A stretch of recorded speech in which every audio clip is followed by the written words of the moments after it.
challenge of space.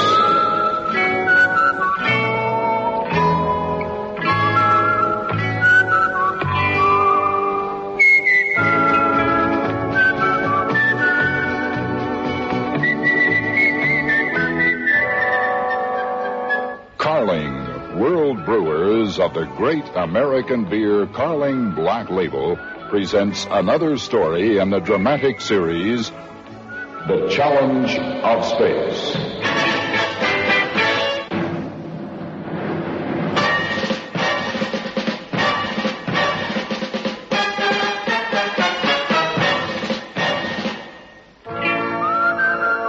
Good evening.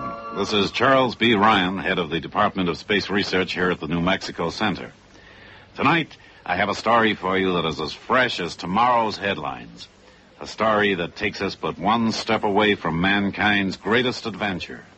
And I call this story 10 Miles to the Moon.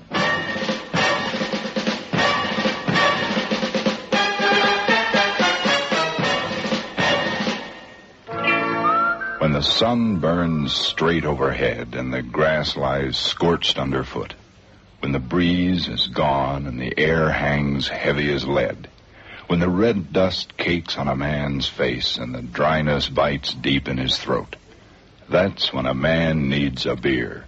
Carling Black Label beer. Husky, lusty, and strong. Carling is the man's brand. Extra strength Carling Black Label is now brewed right here in South Africa, so you don't lose a day of that lusty, lively taste Carling is world famous for. If you've got a thirst, put our brand on it. Carling Black Label, brewed for men in 18 breweries around the world.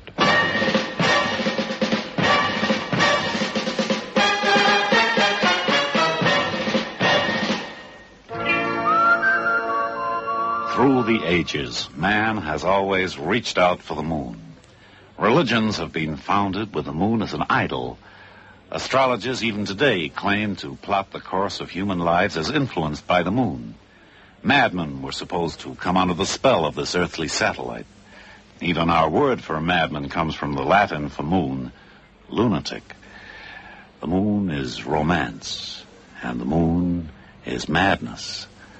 And now that man has grown wings, this romantic madness is still upon us. For we are the people who are blessed with the technology and the ability to do what man through the ages could only long to do.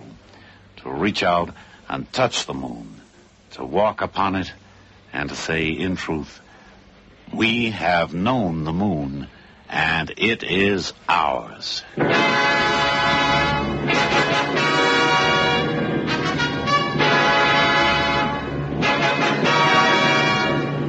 1961, a young man took his place in front of Congress in Washington and spoke. His name was John Fitzgerald Kennedy, President of the United States, and he spoke about the moon. I believe this nation should commit itself to achieving the goal, before this decade is out, of landing a man on the moon and returning him safely to Earth. No single space project will be more impressive to mankind, and none will be so difficult or expensive to accomplish. And I ask this Congress for funds to enable... An impossible dream? Another instance of moon madness? At the time, that's what it seemed to be, because the Russians were far ahead in the race toward the stars. America had not even been able to place an unmanned lunar probe closer than 20,000 miles to the lunar surface, and that's a good distance away. Nobody believed then, even remotely, that it could be done. And yet, in 1962, President Kennedy spoke again, spoke on the same subject. No nation which expects to be the leader of other nations can expect to stay behind in this race for space. That challenge is one that we are willing to accept, that we are unwilling to postpone, and one which we intend to win.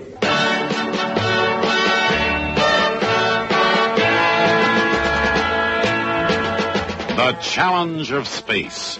the title of this series of programs, and the words of President John Kennedy. But of course, there were immediate problems. Nobody knew just how to go about reaching the moon, far less landing a man on its surface. Rocket expert Werner von Braun, looking far into the future, saw it like this.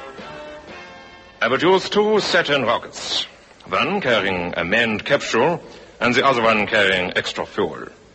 Both these rockets would be launched into Earth's orbit, and there they would rendezvous, while the rocket with the capsules refueled from the other. The refueled capsule would then shoot out of orbit towards the moon and return. In effect, quite simple. That was one approach from Werner von Braun. Maxime Faget, one of the designers of the Mercury spacecraft, had yet another and possibly simpler idea. Here is how he described it. Naturally, everyone knows that the shortest distance between 2 points is a straight line.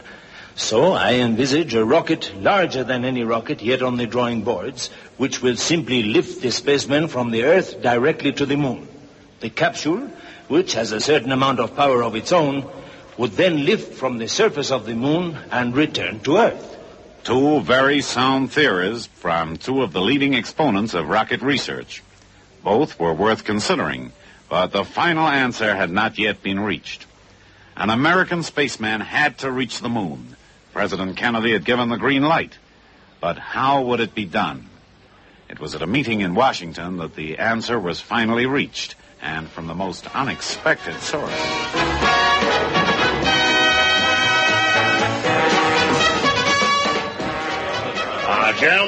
Gentlemen, please, thank you. We thank Dr. von Braun for his very enlightening talk. This is, I think, worth serious consideration. Now, our next speaker, some of you may already know, although he prefers to stay out of the limelight. Gentlemen, Dr. John C. Hubolt. Thank you. Well, it's nice to know my friends are out in force today. Thank you. Now, gentlemen, I've examined the theories put forward by my eminent colleagues, Maxime Faget and Dr. Werner von Braun, and the one fault that I have to find with them is that they will not be practicable for quite some time yet. Certainly not within the time period asked for by President Kennedy. Now, it occurs to me that rendezvous around the moon is like being in a living room. Now, why should we take the whole darn living room down to the moon when we could get there in an easy chair? A little tiny craft, rather than a big one. So I've evolved this theory, which falls right within my field of work, called Lunar Orbit Rendezvous, or LOR. Now, gentlemen, tables of my figures have been handed to you. If you have any queries...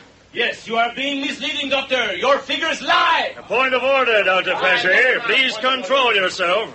Yes, Dr. von Braun, you have the floor. With respect to Dr. Hubolt, Mr. Chairman, I'm afraid this idea is no good at all. John C. Hubolt's idea was dismissed. He was asked to drop the subject of lunar orbit rendezvous entirely from talks he gave at NASA meetings and conferences. And still men talked and planned on the best way to reach the moon, now so close, yet still so far away.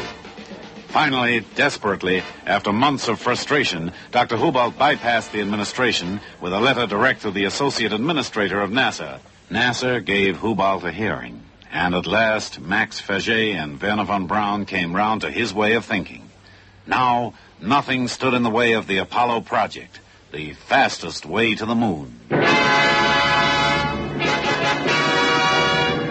Work began on the Apollo modules, the 3-man capsule in which the astronauts would live on their way through 250,000 miles of space, and on the Lunar Excursion Module, the LEM, in which they would actually land.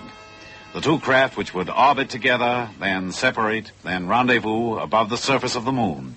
The 2 craft which would become affectionately known as Charlie Brown and Snoopy. But first there were experiments. The first ended in tragedy when Apollo 1 burst into flames and the lives of 3 pioneer astronauts were snuffed out in seconds. But work went on. Schedules were kept, men were trained, and then the first manned flight aboard Werner von Braun's gigantic Saturn rocket was made in the capsule named Apollo 7. Aboard were astronauts Wally Schirra, Don Eisler, and Walter Cunningham. These men and the Apollo mission were go.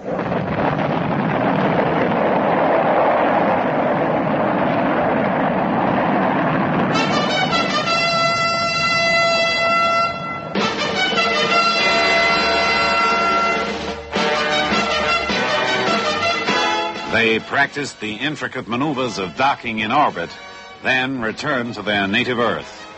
But then America gave the world a Christmas present unlike any it had ever had before. Astronauts Frank Borman, James Lovell, and Bill Anders flew their Apollo 8 capsule around the moon. Chris, the horizon here is very, very stark. The sky is pitch black and the sun is white. We can see the lunar craters Casper and Gilbert. Further on the horizon, the mountains are coming up now. They're heavily impacted with numerous craters. There's a beautiful moon out tonight, Frank. There's a beautiful Earth out there that we can see, Chris. I can see the entire Earth now, out of the center window. Hey, do you suppose there's intelligent life down there? Who's the joker? That's Bill Anders.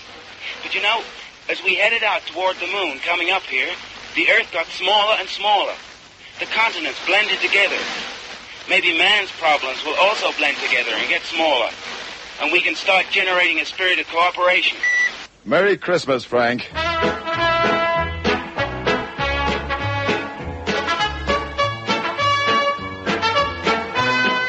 And so Apollo 8 circled the moon and came home. Then came the little publicized Apollo 9, but all this was prelude. Nothing more than the overture to the symphony which had yet to come. Because now came the second-to-last step in man's greatest achievement. Now, wheeled out on its enormous gantry to the launch site at Cape Kennedy, comes the mightiest rocket the world has ever seen, the Titanic Saturn V, the brainchild of Wernher von Braun. The Saturn V rocket, the most powerful of all the Apollo boosters, consists of 3 stages. The first 2 stages are jettisoned immediately after burnout, by which time the 3rd stage and the modules will be in a parking orbit around the Earth. Now, a 5-minute burn of the 3rd stage boosts the spacecraft past escape velocity, the speed needed to escape the Earth's gravitational pull, and sends it on its way to the moon at 24,000 miles an hour. After the 3rd stage is jettisoned, all motive power comes from rockets contained in the service module, which is only jettisoned shortly before splashdown. Dr. Wernher von Braun. Atop his powerful Saturn V rocket, waiting for the fire which will send them hurtling toward the moon, sit 3 skilled men. Command pilot Tom Stafford and fellow astronauts Eugene Cernan and John Young. And as they wait to hear the countdown reach the 0 mark, let's hear from Command Pilot Tom Stafford. Apollo 10 Command Pilot Stafford describes the mission for Apollo 10. The major reason behind the Apollo 10 mission is to pull together all of the known facts that we've had in the past in previous Apollo missions and find out the final unknowns before the actual lunar landing mission. Tom Stafford, you're going to be a very busy man those last few minutes before liftoff from Cape Kennedy. Could you describe what you and John Young and Gene Cernan are doing inside the spacecraft there from about T-10 on down to 0? All right. At this time, we're going through the final switch position checks with the spacecraft test conductor, and I'm monitoring the booster tank pressures and the booster parameters down below, and I have in charge of the board handle. John Young is looking at the computer in the center seat and looking at some of our basic small engine parameters, and Gene Cern's on the right checking the fuel cells, electrical power, around nature's AC power, DC power, and the systems on the right-hand side. Tom Stafford, interviewed by William McCrary and Red Turner on the Voice of America. And at this moment, in the Houston Space Control Center, tension is mounting among controlled activity. The time is 18 seconds and counting. 17 seconds and counting. Guidance in channel. 15, 14, 15, 12, 11, 10, 9, 11. Mission sequence start. Engines on 5, 4, 3, 2. There's the fire. Engines running. Launch commenced. There it goes. It's moving.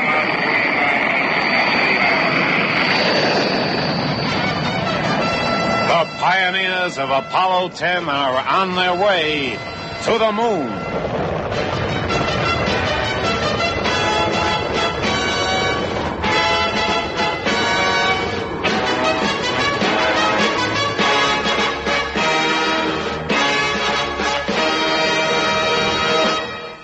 Know something? In these mellow after-supper hours, there's nothing like a beer to make a man feel good, relaxed and good. And there's no beer like a Carling Black Label. Carling is the man's brand, the great American beer that's now brewed right here in South Africa, so you don't lose a day of that lusty, lively taste Carling is world famous for. Got a thirst? Then why not get your hands on a Carling right now? Cold and frosty in the can.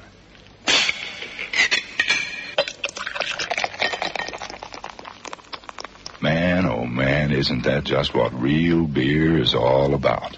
No wonder Carling is enjoyed by men in more than 50 countries around the world. Go for the man's brand. Go for Carling. Carling Black Label.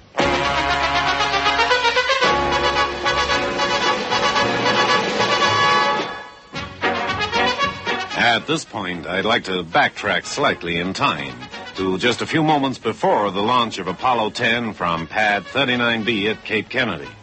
Because it is at this point that the story of this voyage, the voyage of the astronauts themselves, begins. Over then to Red Turner at Cape Kennedy for a description of the vehicle that these men will ride. On top, we can clearly see the Apollo spacecraft and the command and service module below. The spacecraft standing on the pad stretches over 130 meters into the sky. The weight out there on the pad at this moment is 2,945,134 kilograms.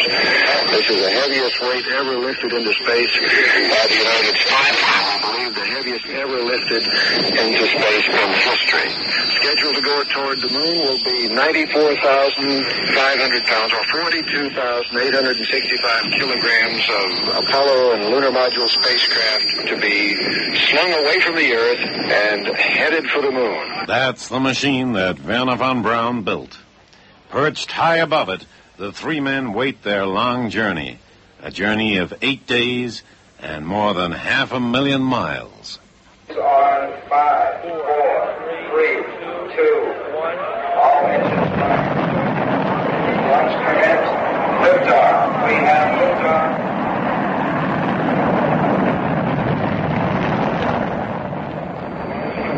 There it goes. It's moving. Looking at the pad. Up into the sky. Clear the tower. Here comes the lunar craft. Listen to that rocket cruise. Up into the clouds. Rock and roll. Disappeared into the clouds. That's William McCrory at the Apollo News Center in Washington describing the launch of Apollo 10. Now, just how fast does a rocket this size travel? How long does it take to place three men, their equipment, and a booster rocket into orbit? Let Jack Riley answer that question from the Apollo Mission Control Center in Houston. With all systems go, just more than 3 minutes into the ride. 3 minutes, 9 seconds, downrange 81 miles, 46 miles high. 81 miles downrange, 46 miles high, at 3 minutes and 9 seconds into the mission. And just 1 minute and 40 seconds later, the ship was all of 230 miles downrange and 76 miles high. Some ride. And maybe Eugene Cernan said it best just shortly after liftoff when he spoke with his buddies up there. What a ride! Oh, babe, what a ride! Beautiful. Everything's looking good. It's fantastic, babe. Really fantastic. Just like old times. Then, scarcely 10 minutes after liftoff, this was the news from Apollo 10. 15 minutes after liftoff from the Earth, and the spacecraft is now moving fast out across the Atlantic. It is safely in orbit, beginning its first revolution of the Earth. The raw power of the gigantic Saturn ship, placing the three men in their orbit less than 15 minutes after liftoff. Now they began their first swoop around this Earth of ours. crossing even the sprawling continent of Africa in a handful of exciting minutes. They're well into orbit. We're passed over the Canary Islands, going over the continent of Africa, over Mali, Niger, Chad, in another 4 minutes, Central African Republic, Uganda, over Nairobi, right over Nairobi, and out over the Indian Ocean.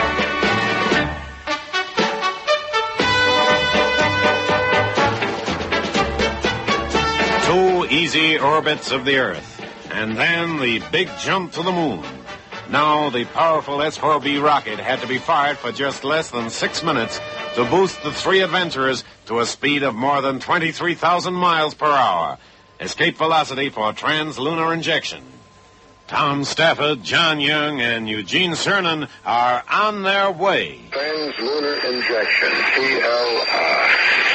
Underway now as Apollo 10 is, in truth, on the way to the moon.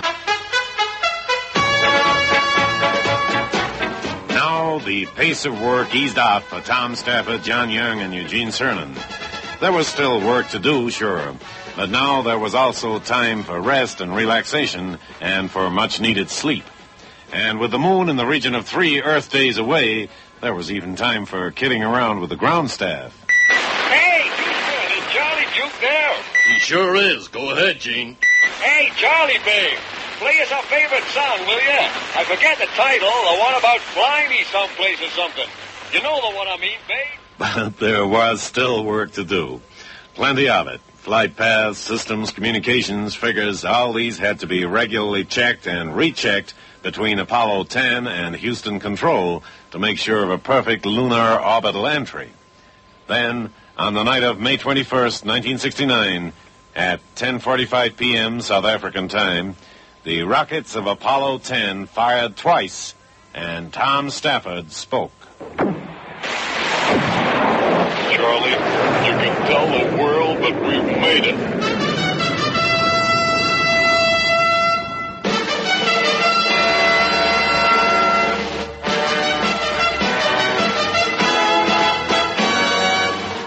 Man was once more in orbit around the moon, and now the pace quickened.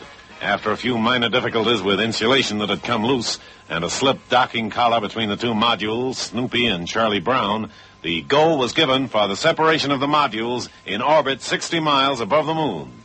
Expert hands at the controls, the two modules moved slightly apart in their lunar orbit. The separation burn.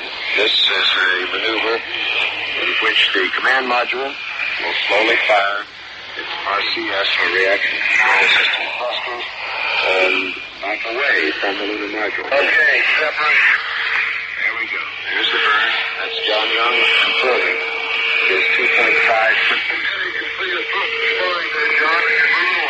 Stafford says, I can see your thrusters firing, John, and you're moving away. 5.3 on the Hickey and 5.0 on EMS and 0 on AMS.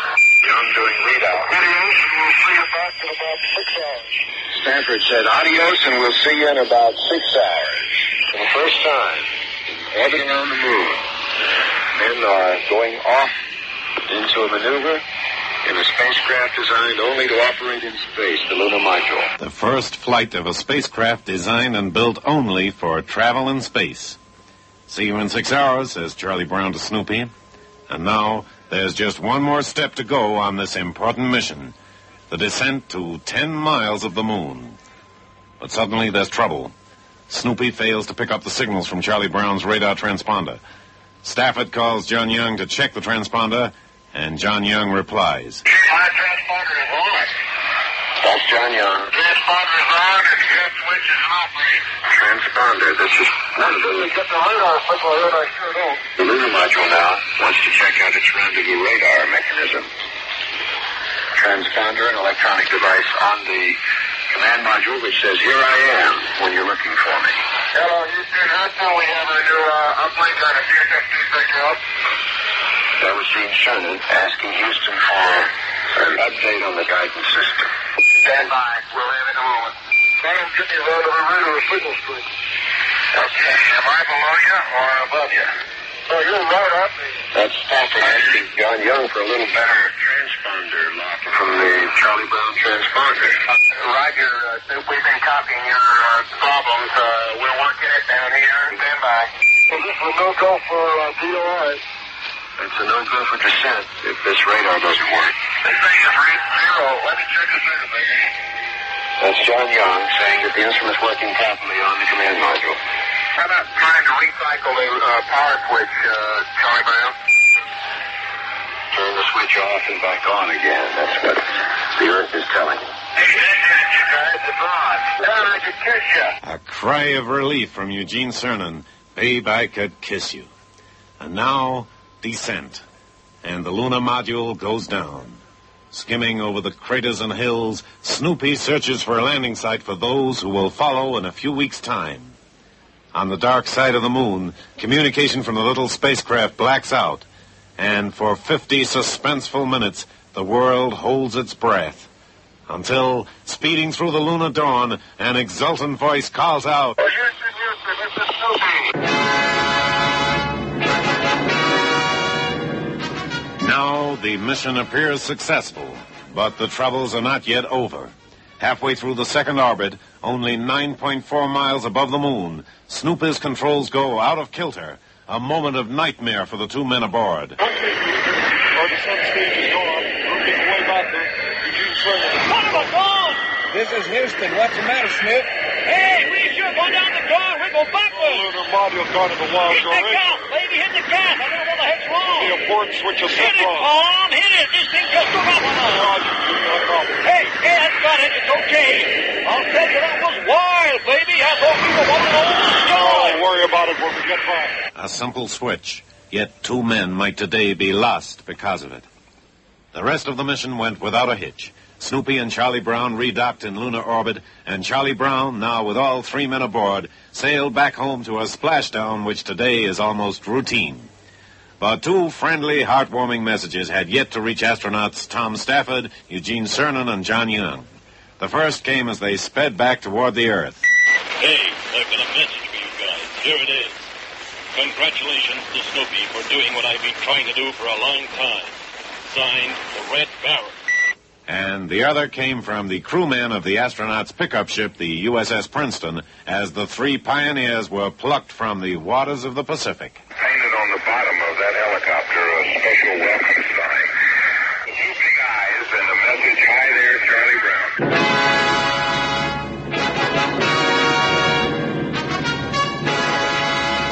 And that's the story. A story as new as tomorrow's headlines. The story of the trail which is being blazed to our mysterious satellite right at this moment. A story of hope, of endeavor, of frustrations, and most of all, of supreme courage. Only a few days from now, God willing, man will have set foot on the moon for the first time. An impossible achievement, but for those who blazed the exciting trail. And next week, I hope I'll be here to tell you about the preparations for this historic journey. Until then, this is Charles B. Ryan here at the New Mexico Center, wishing you all good night.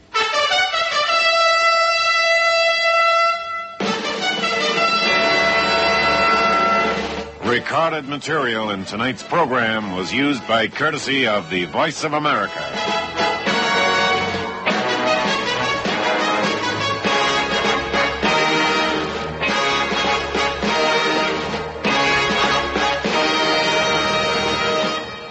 Got a man-sized thirst? A thirst for a beer that's strong, husky, and lusty to the last lively drop? Then go for the Man's brand, now in new man-size cans. Big new 16-ounce man-size cans of Carling Black Label are available now in the Transvaal, Free State, and Northwestern Cape areas. Man, oh man, this is what real beer is all about. Go for the Man's brand. Carling Black Label beer in big new man-size cans. Carling Black Label beer.